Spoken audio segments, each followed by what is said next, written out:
Welcome back to The Explainer. Today, we are tackling a massive, fundamental tension that literally every single one of us faces on a daily basis. That incredibly delicate balance between life's demanding pressures and our deep, very real need for rest.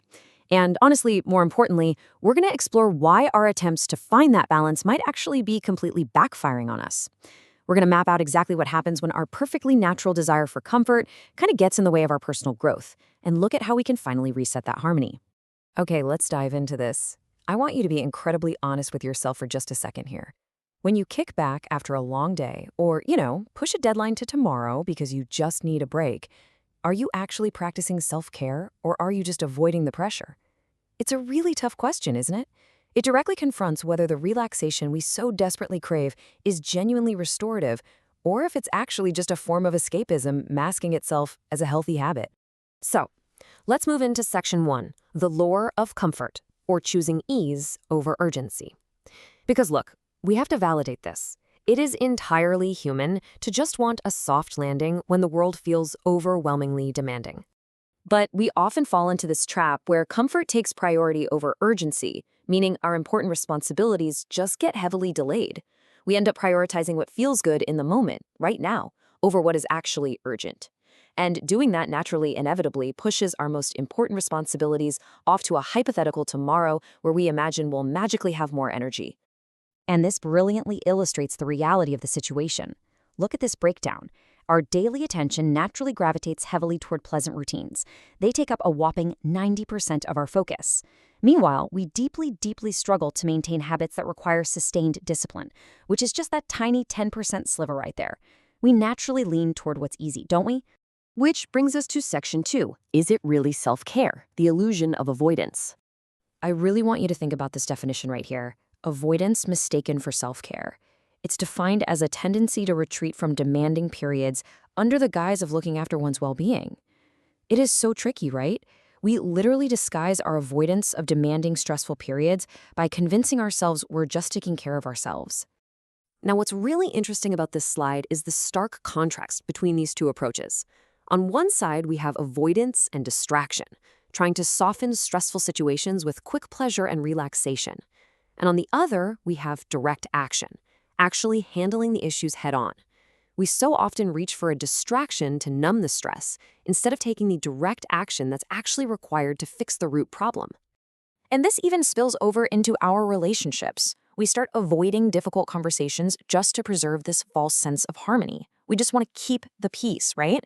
But in doing so, we completely ignore the underlying issues that desperately need resolution. It's like putting a Band-Aid on a broken arm. Let's look at Section 3, the cost of escapism, and what happens when the pressure builds. Let's move to and see how this builds over time, because this psychological cycle of escapism snowballs incredibly fast. Day 1, the demanding period begins. By week 1, your desire to escape just skyrockets as the pressure mounts. And by month 1, those important responsibilities are severely delayed, and an entirely new layer of hidden stress emerges from the backlog. And because of this escapism, we start resisting environments that feel harsh or competitive. We just don't want to deal with it. But here's the catch. Even when growth requires adaptation, we back away. By running from highly demanding environments, we unfortunately cut ourselves off from the very friction and adaptation that we absolutely need for our own personal growth. Meanwhile, look at what's quietly accumulating in the background. Those delayed responsibilities, the avoided conversations, the unresolved issues. They don't just vanish because we stop looking at them.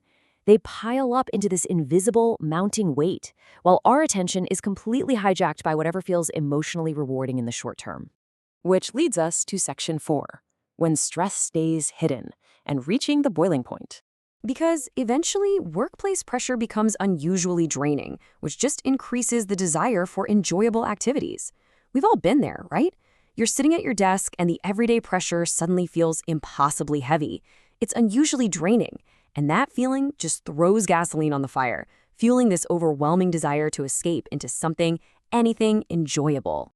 And here is exactly how that hidden stress leaks out into our behavior. Step 1, procrastination sets in. We put things off. Step 2, overindulgence begins. Mindless scrolling, binge watching, whatever your vice is to soften the anxiety. And Step 3, a constant exhausting search for comfort and balance. We are so stressed by what we're avoiding that we relentlessly seek comfort, but we never actually find true peace. So, how do we fix this? Let's go to section 5, finding true peace by integrating effort and ease. Listen, if there is exactly one thing, one single greatest lesson to take away from this entire explainer today to finally break this cycle, it's this. So, the crucial point is right here. Peace is not found by avoiding pressure, but by handling responsibilities without sacrificing your sense of well-being. Wow, think about that for a second.